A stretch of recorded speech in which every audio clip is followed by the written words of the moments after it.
excited Tapos ako. ang napaka-init na basketball action. Tsaka nakakalito mga trading, Oo, ano? wala nga ako naintindihan actually. Oo. Kaya tumungo naman tayo sa mga papainit pa lang na volleyball action. Ayan, Of eto. course, that's the PSL Grand Prix which will start on October 10. At Yes. syempre, Papi, sinong makakasama natin tonight para dyan? Siyempre, yung mga ano, kung nakakalito yung mga trade na nagaganap, eto, malinaw na malinaw, napakagaganda nito. Mga malilinaw na magaganda. Oo. Of course, we'll be having Melissa Gohing of the Ayan. Philips Go Miss Lady Melissa Flappers. Going! And syempre, ang mga imports ng ating Patron Lady Blaze Spikers na sila Erica Adachi and... Ayan, eto, si Miss, eto, dapat careful tayo dito. Rupia Inc. Oh, it's pronounced as Hupia daw. Oh, is that correct? Rupia? In Portuguese, it's So in Hupia. Portuguese, you pronounce R as H. So I'm hamon. Yeah. Very delicious. Sarap. Okay. So let's begin with Mel since you're the lone Filipina among our guests. So how has it been, yung preparation for the PSL? For now, it's a challenge kasi kakarating lang yung mga import namin last week. So, unlike them, they arrived like a month before. So, kaya yun, sobrang kahit Sunday, so galing akong practice kanina. So, kailangan mag-rush kami for next week, Saturday's game. Yeah, you have a game on the opening. Wala pang schedule. So, probably on Wednesday. So how difficult was it sa pag-gel niyo sa mga imports niyo? Because aside from your two imports, I heard na meron pa kayong import. Yung guest namin last time. Yes. Si Lindsay doon. Yung crush ni Aaron. So, Well, it's easier for us kasi Lindsay's there. Tapos yun nga, yung two imports, they're all from the States. Kaya it's easier for us na mag-adjust. And also for the imports to adjust as well. Kasi yung setter namin, galing States din. Mela, Oh, alam yeah. naman natin yung volleyball, tuloy-tuloy yung growth. Pero sa tingin ko, nung simulang naglaro si Miss Melissa, yung era na yon, hanggang ngayon, ang bilis lumaki ng volleyball. sa kanilang batch ngayon actually nag-start eh. Yung punuan ng mga arena. Yung kapag lasa lang may game. Anong masasabi mo tungkol dyan? Oo. It's progression in volleyball. Well, since first year and nag-start yun nung third year, season 73. So, it went super big. Especially yung first game namin sa MOA. Yun, no? Wow. Kayapan din. Oh, sige. Na-distract Tuloy mo siya. lang.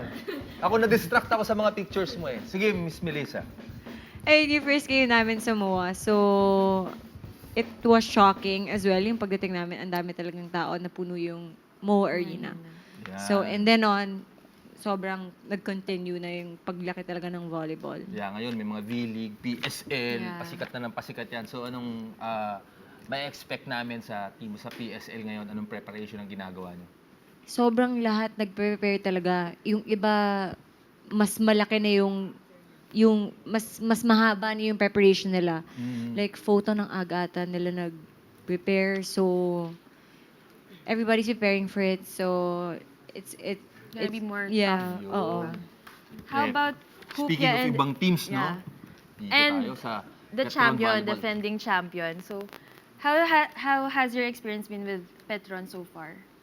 It's been amazing. Last year I played here for the PSL and for Petron, and it was incredible, and that's why I'm back. So since you have a good experience last year, how did you like pass on the program, the volleyball program to Hupia? She's here because I just said like good things about like the program, and then I tried to make her knew the girls and our teammates before we got here and how Coach George works and how the manager works. So I think I kind of did a good job. She felt She's like here too. yeah, she's here, and like it was easier for her like to adapt with the team. We've been here for 1 month, and I think it's going smooth. Yeah, so Hupia, because the Philippines, volleyball here is very popular. And are you ready for a lot of fans going to your games and taking pictures and autographs? I don't know if I'm ready. I'll see whenever it starts. You know, like it's just amazing how big it is. Like I had no clue till I got here, and I watched a game last weekend, and it was just like I was like, wow, this is like people really love the game. So I think I'm in the right place, you know. Like I'm really passionate about volleyball, you know. Like volleyball put me through school, you know. Like I got scholarship, and like right now, like this is a great chance. So yeah, I think I'm in the right place. Yeah, we're ready for you too. Yeah. What so far? How do you like the Philippines? The food, the places, the I people. love it. I love it. There's no complaint at all. Like, just the food is just hard for me because I'm a vegetarian. So, and I know you guys are really big meat Meat eaters. Yeah.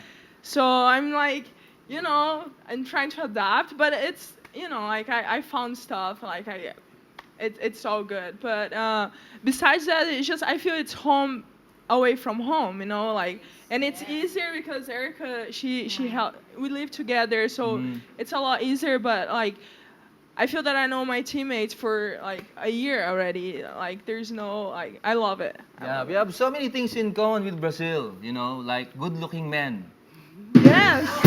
around the Philippines. Yes.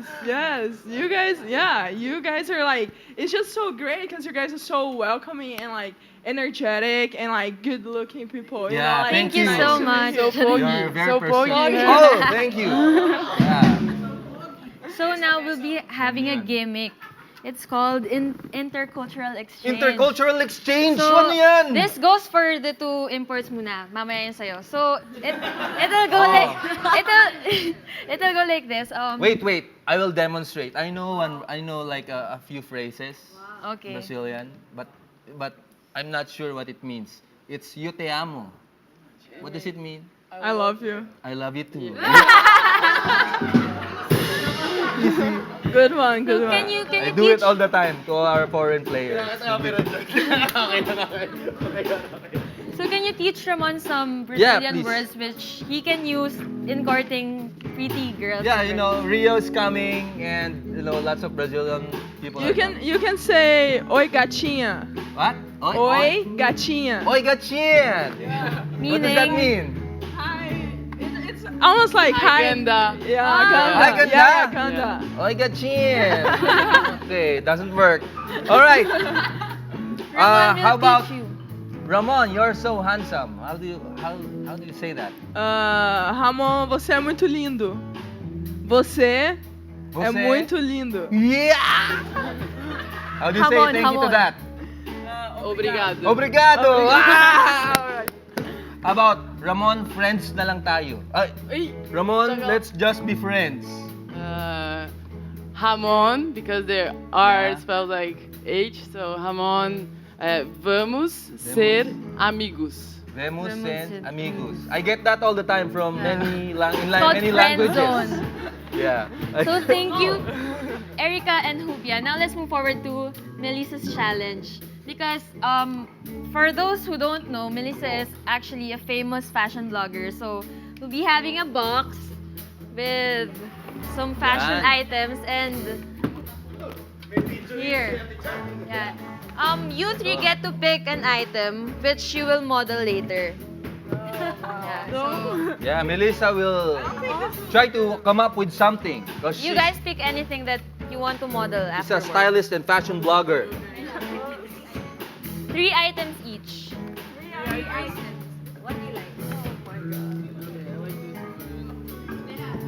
Ano ba yung Instagram ni Miss Melissa? Melissa, ano nga yung Instagram mo? Lagi kong nilalag. Going Melissa. Ayan. Ayan, nako, hintayin natin ang kanilang paghahanda dahil pagbabalik pa rin ang Sports 360.